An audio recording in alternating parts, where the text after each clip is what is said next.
بيعك لسه وكمان يناقشها. ومرة واحدة لقينا عربية وقفت قدامنا، سابوها وكلموها عايزين يكسروا عينها عينها عينها عينها. مرة واحدة لقينا عربية وقفت قدامنا، والاتنين زي الشحوذة كده نزلوا منها، مسكوها وكلموها وعايزين يكسروا عينها يكسروا عينها. وفتشنا واخدتني ورحت ادافع عنها، مسكني اول واحد قلت له انت عايز ايه؟ قال لي فكك مني يا روح العب بالي.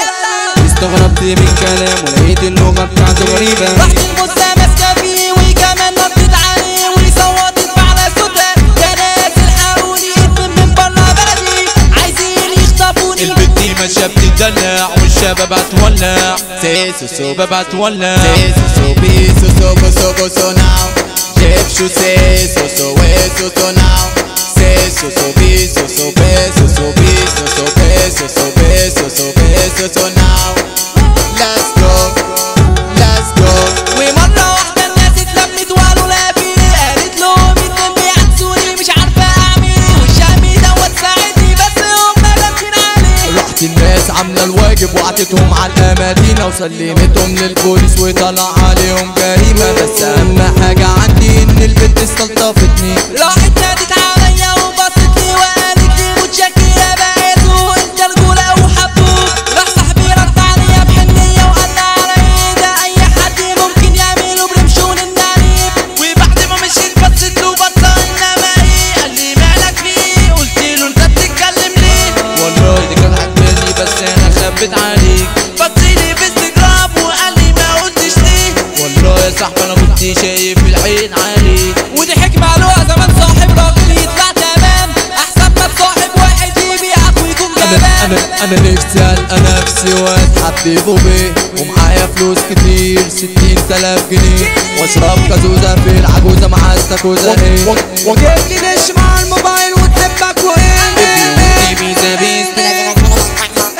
اصحى وركز بقى شوية عشان نشوف طبعا بتسيب في العصر احنا الأشياء والبس ده محمد نجيب. احكينا الخاوة أي عفريت لما تولع من غير كبريت، شكلك يا ابني بقى القضية اللي بمعنى خطر مميت. تعدينا اخترت الكذب وجمنا بيفجع أي حد، عالحوض اتحط الحراس ما تبقى رشاشة ومن قناص، هدف الطلقة تسيب الراس ومن كليش ده احنا الأساس. لما نهاجم الهجمة خطيرة بلحقنا الليلة نسمع باسمها لسه منتبه كتيرة، الدنيا بحالها تولع تولع تولع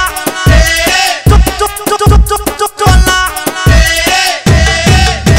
مصطفى ديرة ده عريس الليلة، أحمد سعيدي عملوا الليلة، عمو ملوخية ولع الدنيا التوأمان، أحمد ومحمد أحمد الجندي ومحمد جندي عمو عبناط، ومعانا خالد خلي السر محمود أبو بكر محمد نجيب يعني أحمد ديب، سيد المهدي هو اللي في قلبي، سيد هشام راجل تمام، أحمد الجيجو مؤمن حمقى ده لعيب عالمي، والداني عادل راجل فلاني. خلصت الحكاية شوالي، خلصت الرواية مصطفى كسيرة، إن شاء الله يكون المهرجان ده لعجبكم. الليلة فرحة الإمبراطور مصطفى كسيرة، هو مهرجان لا فترة ولا بطير، مع فريق العصفراوية وفريق العشرية، الإمبراطور عماد المصري والحكاية حمو الشايف والكبير جدا سيد مسيكا. فرحة كبيرة جدا، فرحة خطيرة جدا، مش ممكن عليك يا جزيرة.